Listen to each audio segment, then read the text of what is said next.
important to you. So spread the word, tell a friend, join our newsletter, and go make a difference in your world. Now on to our show with your host, Peter Mingles.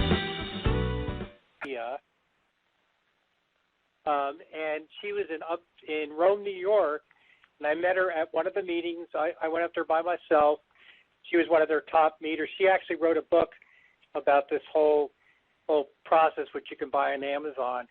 But she told me afterwards, I met her again like 3 years ago, that the grocery program was one of the few things that actually worked in their system. Because buying clubs, this may mean something to some of the people, listeners, or it may not, but buying clubs work on usage rates. Like Costco today, they actually count on a significant percentage of people that buy memberships, but they actually don't go in and use their service. They actually lose money when you walk back into a Costco. It's a very complicated understanding of usage. Just about every business has it built into it to somewhat to agree, but purchase power was only 3%. The 97% of their customers never used it, where with the grocery program, we had a super high usage rate because you buy cornflakes, you use them up, and you buy more. That's why it's a consumable. That's part of the reason it was a hit with the consumers. But the meetings grew to thousands of people. And we went across the country, myself, Keith Raniere, and Noah Furman, the president of Purchase Power, being the guests at the meetings and putting on presentations. And I never, ever changed my story with the cornflakes. Wow. I maybe added more consumerism. My personality, I'm a free enterprise-based person that believes that business can solve the problems. And I loved home-based business because I knew that we were changing people's lives. And there's some interesting things about Keith. There's always a group of people around him. And at these big meetings, you couldn't see him unless you had an appointment. And where I would end up at the hotel, down at the lounge, and 30, 40, 50 distributors around there asking questions and talking to me, you would have to go see him in the presidential suite by appointment only, including me. And I would spend most of those nights after the meetings talking to distributors where he would talk to one or two. And that'll be it, with it. But it was an incredible time. So in reference to that, you share with us a phenomenal growth.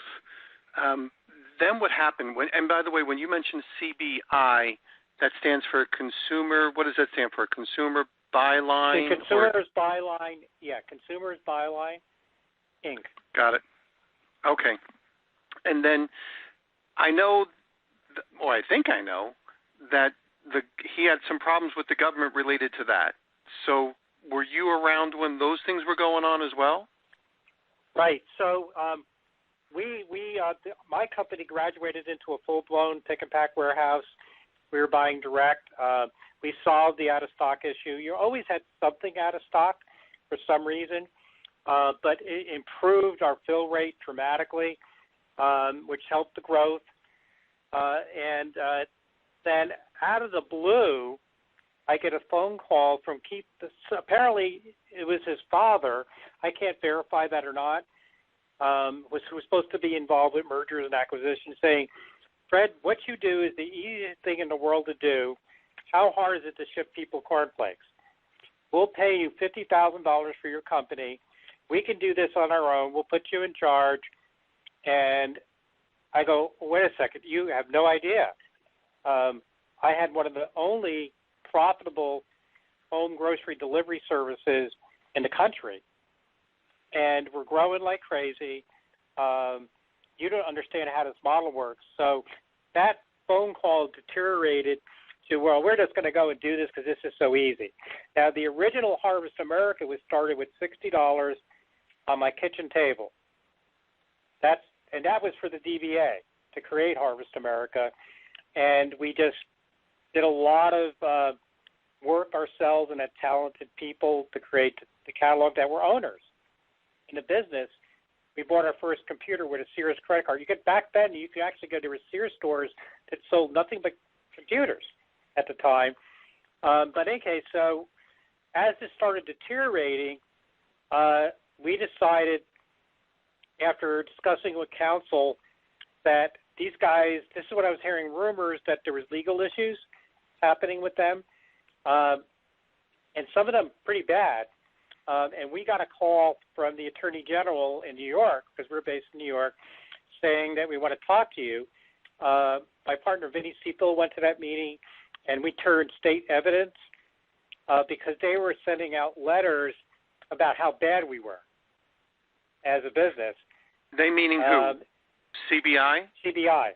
Okay. And their distributors, forum levers. That's the way it was done back then. And we told them how the setup was done, and we terminated our agreement with CBI, which essentially was a handshake.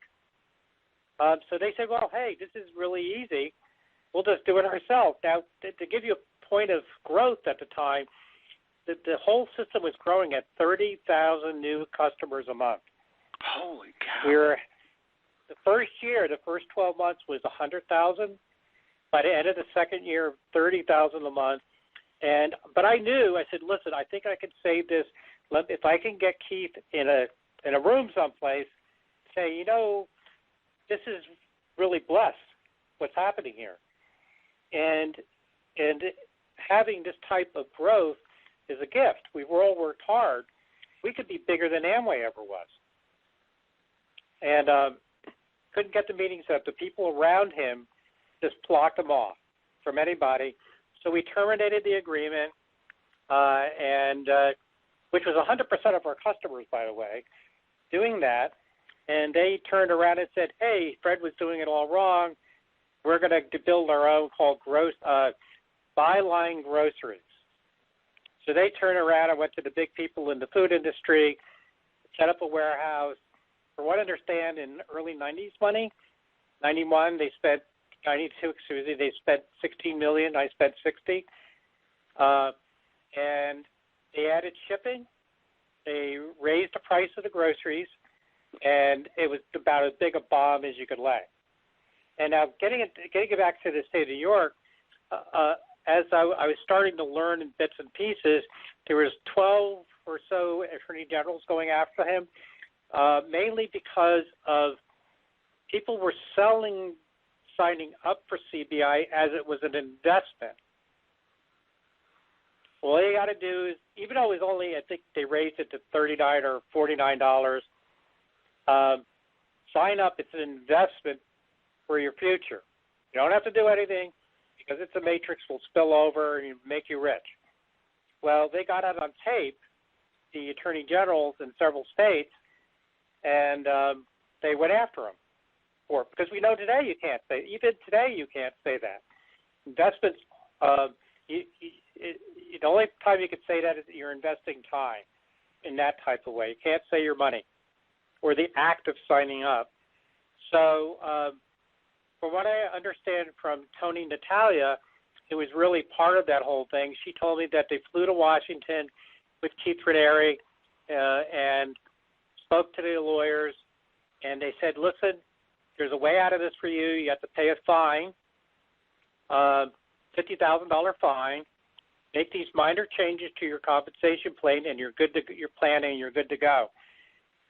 So what happened on the flight back? The plane was quiet. Keith got up and says, "I'm not doing this because I'm right. I have the highest IQ in the world. I'm not going to do it."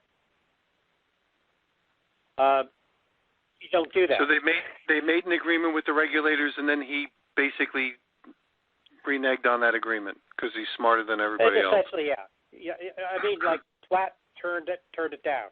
Wow.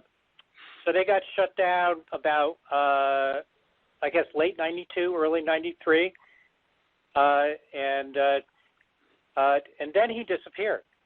I never saw him until 1999 when I was in a supermarket and going by the magazine stand, and on the front cover of Forbes was Keith Raniere's face.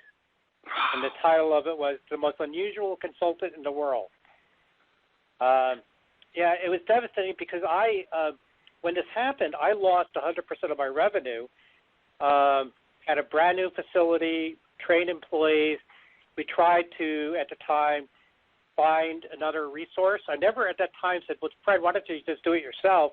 I was looking for another direct selling company to do it. And but what was interesting from that is that when we decided, okay, it's not working, let's just close this up. As we made that decision that same day, I get a call from an attorney, a well-known attorney in our industry, says, Fred, there's a company that needs you to build a grocery program here in Las Vegas. So as we were packing up that facility and closing it, I flew out to Las Vegas and built a facility there, ended up building a facility in Boise, Idaho, built a facility in Boulder, Colorado, which is a natural food center, and built one in Scottsdale, built one in Detroit, and that went on for 24 years. So I actually launched a career in doing direct-to-consumer home delivery of groceries under different names, different locations, still very futuristic. There was a lot of home delivery happening in the late 90s. Matter of fact, one company was called Webvan, raised $1 billion in an IPO, and they burned through $1 billion in 12 months. Jeez. Because they were doing local delivery, so they would build these $70 million warehouses, $70,000 delivery trucks to do cold, refrigerated, blah, blah, blah. And they all missed the model. They all didn't understand what made the consumer get excited about getting home delivery. And it was that combination of a home-based business, being able to get product they actually could use, not replace in their house. If I like Tide, I can buy Tide, and it's cheaper. And having a subscription-based model that's effective and cost-effective for the consumer, kind of like today's Netflix. People, they would weigh the subscription fee, pass the services, and that makes sense. You don't have to have a powwow in the family to make a decision about it. You just do it, which was really exciting. And it wasn't until I was doing that, moving my family, raised my family. Girls graduated from high school here in Arizona. They're now married and everything, but made a living at it, doing delivery up to 2012 when Amazon in Phoenix built their largest facility in the world, and then they launched their non-perishable grocery program where they started shipping cornflakes to people's homes. And if you remember, Amazon has an affiliate program. They have a subscription-based program. So it had, I would say, 2.5 of the 3 legs you need to be super successful. Not having said they are successful, but when you get to a point when you have so much money, you can afford to lose $100 million a year and still be in business, with that type of business model. So I'm grateful for it, and I'm still active today, working on what the future is going to be in the grocery industry, and that's what GroceryBit is all about. And we're still in the early stages of that development to do that, but that's how it got started. It got started with a letter I got in the mail. Somebody was pitching something, sent them a letter, and they called me back. Not called me back, they called me. And I tell people that was, I think letters were 17 cents then to mail, or some really stupid amount of money. And leads were always like that. You just don't know when you meet somebody what may happen. You just don't know. And so that little letter turned into a $100 million company. Wow, that is truly amazing. So on the Ranieri side, there's people that are naturally kind of curious about, like you had mentioned, the guy was supposedly the smartest man in the world, the genius at this. I think he knew Kung Fu at like 3. He was a magnet for personality, probably had brain power. Tell us about the man. And were there any indications that he was kind of eccentric and maybe even the sex slave kind of thing? Were there any indications along the way? The only unusual things that we picked up, obviously he had a strange personality. people would approach him like they're meeting the emperor, which is common in network marketing. Usually the founders are put up on a pedestal, but it was worse in this situation because they don't like they're kissing the Pope's ring because he theoretically has the highest IQ. Now, what I found out years later is that IQ mark came from, he actually took a home-based test where they would mail you the test for the IQ test. You would fill it out by yourself and then send it back in. That tells you anything. And it ended up being in the Guinness Book of Records in Australia. Nothing ever after that, but there's no way to I didn't know it was Australia, so there was no way to track it down. So that truth came out when I talked to Tony, Natalia, afterwards, that she found that out. And then some of these other things, like he got started in Amway around the same time I did. He was a little bit younger than me. And he used some of his Amway techniques when he launched CBI, that. But during that time, I didn't know where he lived in Clifton Park. There was wasn't suburbia like we would think a HOA is like here in Arizona or something. It was houses and everybody had backyards and the backyards were connected and everything. Well, at the time, he was like running around having affairs with teenagers there that lived in the neighborhood. Wow. I didn't know that, but when I thought back at some of the people helping, well, actually they were running the company for him. They were all women. I think I met one guy. There's nothing wrong with that because most of Harvest America was made up of women in the office. And they all did their jobs because they were the best at doing the jobs. That's how I hire people. It doesn't matter your color or race. Don't matter. Do the job. That's what you get. You do the job. I want your enthusiasm, etc. In doing it. There was really something kind of strange in their customer service here, where all the computers work. They had what, and I never heard this term until till it was mentioned to me. They say, "Yeah, we have a sneaker network." Now, at the time, Harvest America's computer systems were all tied together in a network. Everybody was talking to each other in the office, all this stuff to do the ordering and customer service and invoicing.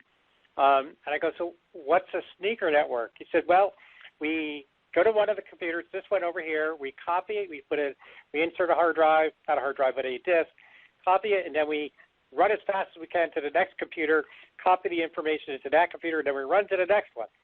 And that's a sneaker network. It wasn't networked, it was networked by somebody wearing sneakers. Wow. And when that was mentioned to me, it was one of the things they this guy is so smart. Why is this happening? Right. Now, when you said a little bit earlier about he was having an affair with teenagers, if you're 18, that's okay. I don't know if it's 17 is okay. If you're 13, that's not good. So what kind of teenagers was he having these affairs with that you had heard about?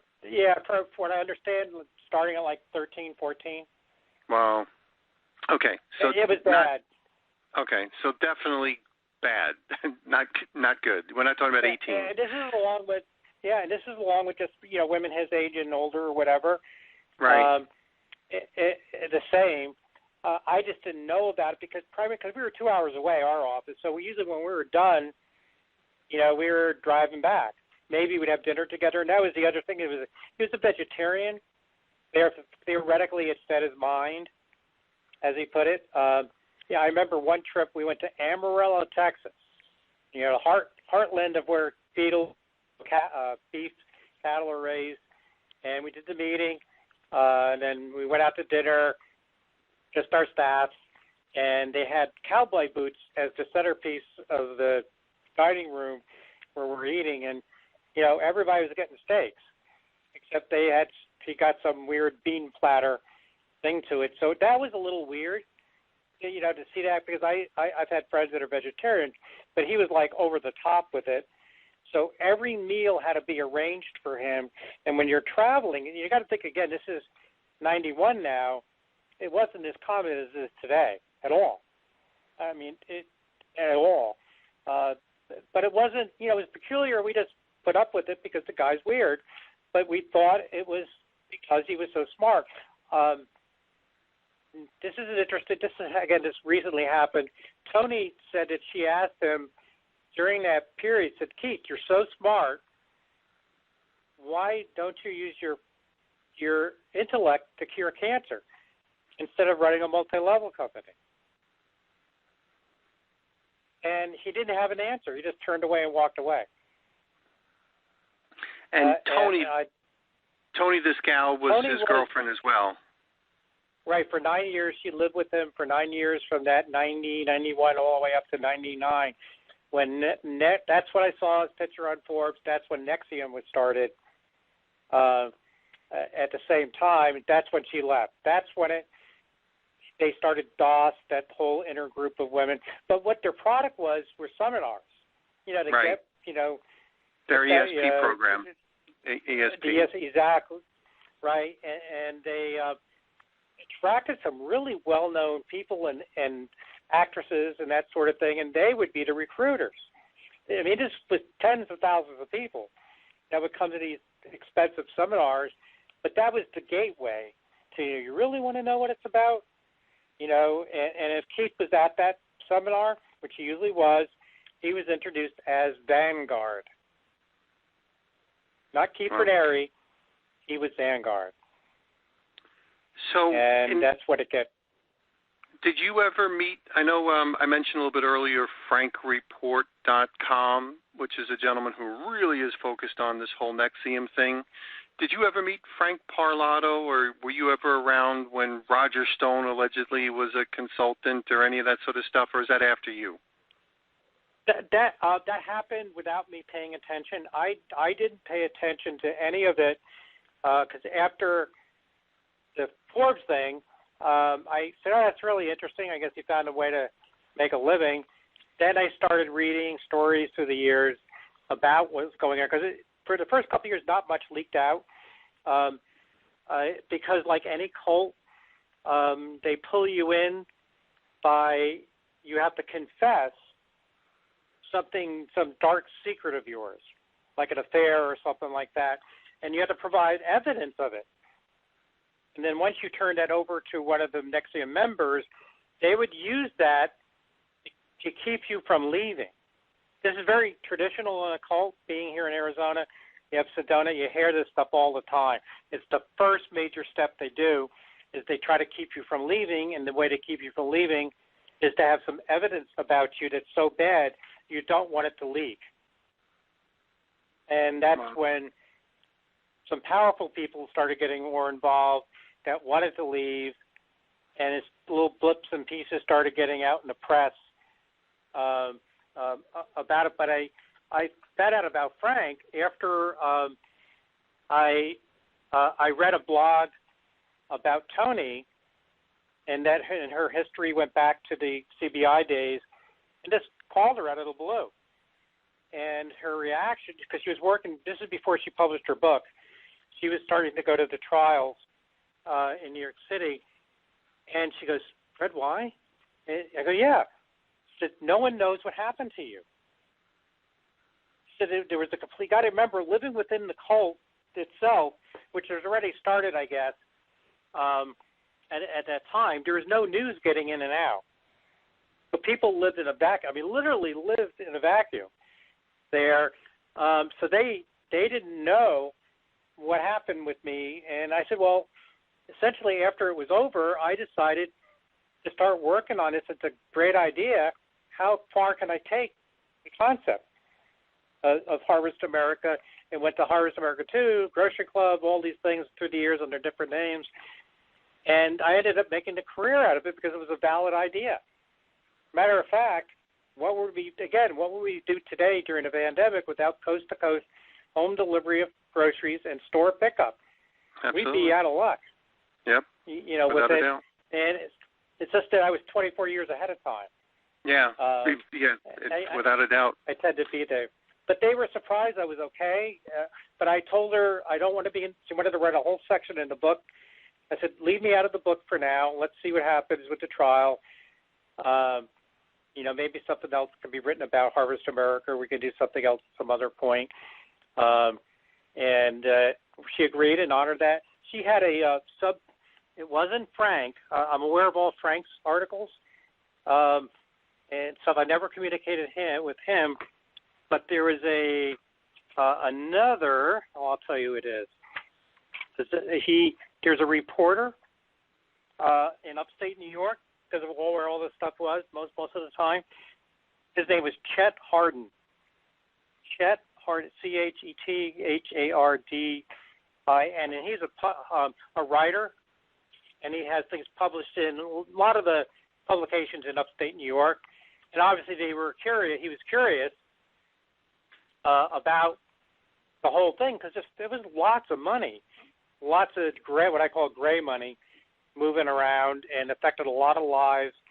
And it got so weird during NXIVM, where they had women branded with his initials.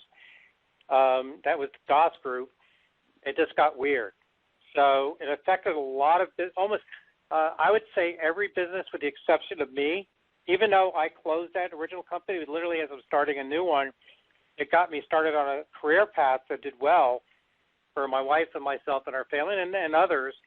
There was like this, Tony told all these other businesses that got wrecked from the whole thing. And the funny part, the way Keith got away with it, he never signed anything in his own name. Thank you. You've been listening to Building Fortunes Radio on buildingfortunesradio.com. Thanks for listening. Be sure to check us out every Friday at 5 p.m. Eastern Time for the designated Building Fortunes Radio segment with Peter Mingles. Be sure to check out the buildingfortunesradio.com website for our featured segments. It's been our privilege to have you listen in. At Building Fortunes Radio, we wish you the success you deserve and are willing to work for. So spread the word, tell a friend, join our newsletter, and go make a difference in your world.